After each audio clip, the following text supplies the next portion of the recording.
Bonjour.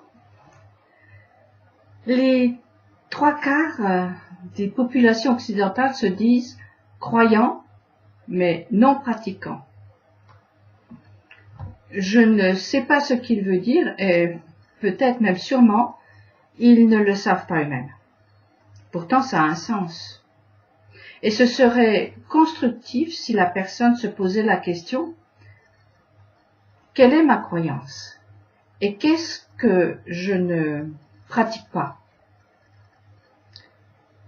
Bien sûr, la prise de position concerne presque toujours la religion, mais élargissons le débat pour mieux comprendre l'enjeu de cette réflexion. Dire « je sais, mais je ne fais pas », c'est du même ressort. Par exemple, je sais qu'il ne faut pas mentir, mais je mens. Je sais qu'il ne faut pas voler, mais je vole. Nous, occidentaux, nous savons des tas de choses, mais nous avons du mal à conformer la pratique à la croyance, ce qui donne « faites ce que je dis et pas ce que je fais ». Par contre, faire la morale au monde entier ne nous gêne nullement. Nous sommes de grands moralisateurs. Pour les croyants, c'est la même chose. Je crois en un Dieu, mais je me comporte comme s'il n'existait pas. Par contre, il y a des gens sincères, honnêtes, qui vivent selon l'éthique divine. Ils la vivent, donc la pratiquent au quotidien, mais ne pratiquent pas les rituels de la communauté. Ils ont vu leurs parents, grands-parents vivre selon cette éthique. Ils ont appris dans des livres, par des témoignages, comment se comporter. Et ils font partie de ces modèles qui font ce qu'ils disent et disent ce qu'ils font. Il faut bien le dire, ceci n'est pas toujours pour le bien. Le chemin est le même pour faire le mal. C'est dans l'enfance que tout se joue. Les enfants sont des éponges qui feront ce qu'ils ont vu et compris. Mais revenons aux croyants non pratiquants pour comprendre ce qui se cache derrière cette attitude si répandue. Il y a peut-être une braise qui attend un souffle pour se réveiller. D'abord, peut-on croire sans pratiquer? Il me semble que non. Mais même en ne croyant pas, on pratique la non-croyance. De toute façon, l'humain croit. Il croit toujours en quelque chose. Son cerveau le mène autant que ses instincts. Si je crois que le feu brûle, je vais l'éviter. Si je crois qu'il y a un Dieu dur, je vais vivre dans la peur, voire dans la révolte.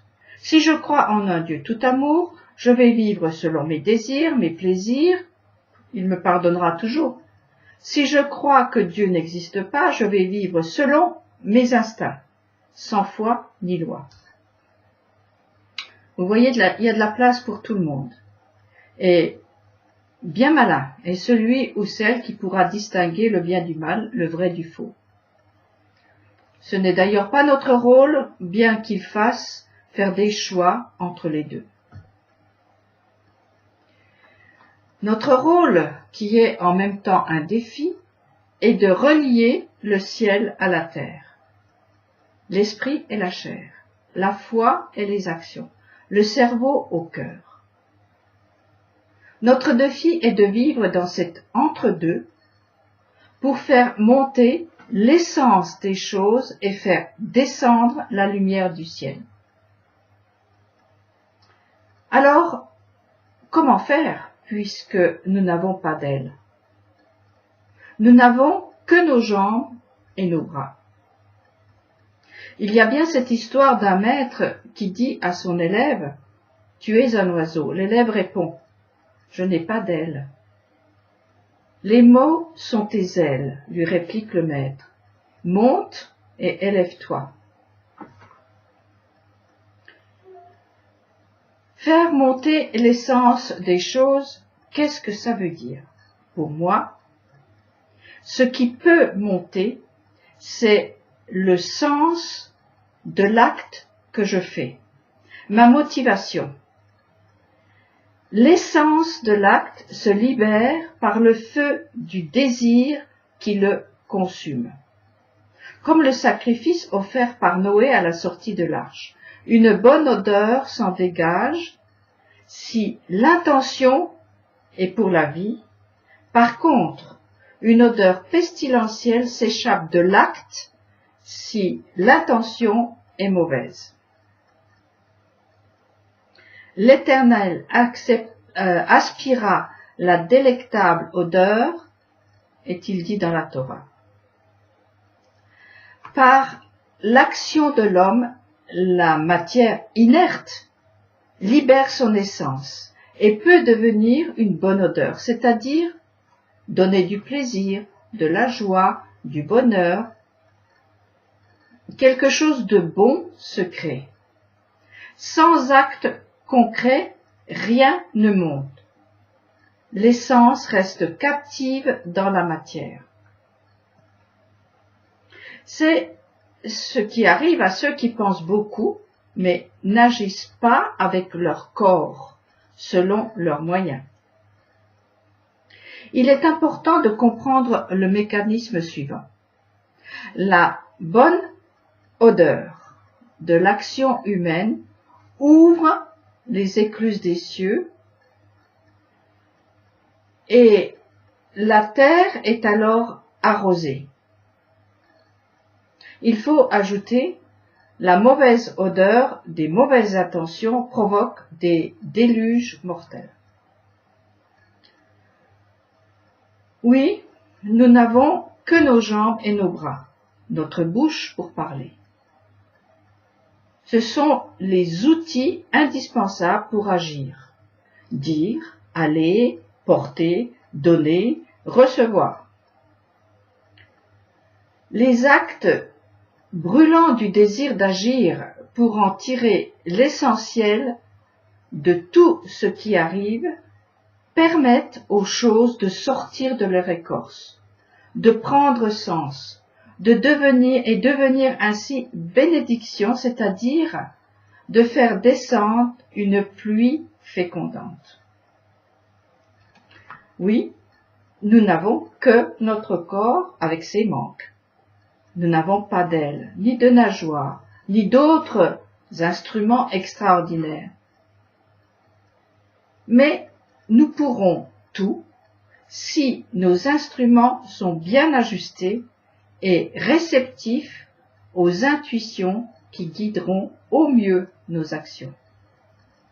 Notre place est entre ciel et terre, nos pieds touchant le sol et nos têtes touchant le ciel, à la manière de l'échelle dite de Jacob. Sur nous, comme sur un pont, en nous, comme dans un puits, les énergies montent et descendent, non pas à vide, mais chargées de la nourriture nécessaire en haut et celle nécessaire en bas.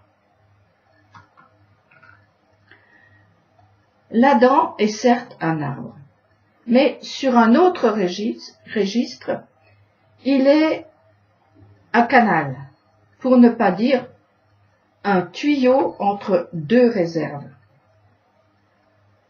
À ce titre, il ne peut y avoir de rupture entre le corps chargé de faire sortir la lumière de la matière et l'esprit chargé de capter la lumière d'en haut. La circulation doit être permanente, comme l'est celle du sang. Pour que la vie circule, il faut revenir aux racines qui s'enfoncent dans le ciel et celles qui creusent la terre.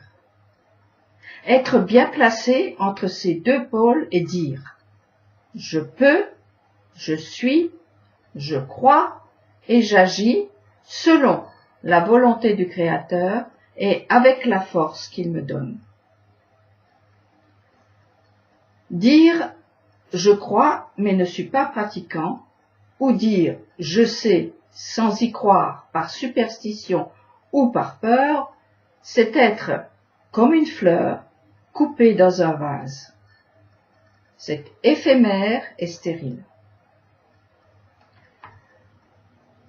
Je comprends que l'on refuse les singeries vides de sens. C'est même sain d'avoir le courage de ne pas entrer dans les fabriques de produits manufacturés. Mais à partir de ce point zéro, on peut choisir la vie, et la vie se cherche entre les deux chérubins qui gardent l'arbre de vie. Leur épée de feu ne brûle que les hypocrites, avides de pouvoir, sans en payer le prix. L'épée de la terre et celle du ciel baissent la garde lorsque les rois entrent à la maison pour siéger à leur place. Le feu les épurera, mais ne les détruira pas. La vie est dans le sang, est-il dit. C'est la raison pour laquelle le sang ne doit pas être répandu ni mangé. La vie est aussi dans les énergies qui circulent entre le ciel et la terre, par les capillaires que sont les hommes-arbres, dont les racines plongent loin en haut et loin en bas. L'homme a la responsabilité de relier le ciel et la terre. C'est une tâche plus qu'honorable. Mais quelle responsabilité? Comment s'y prendre? Le Rav Dinovitch répond à cette question dans un cours qu'il a nommé « La mission des fils d'Adam ». L'adresse du lien est inscrite en dessous de cette vidéo. Prenez du temps pour l'écouter. Bon courage et à bientôt évidemment.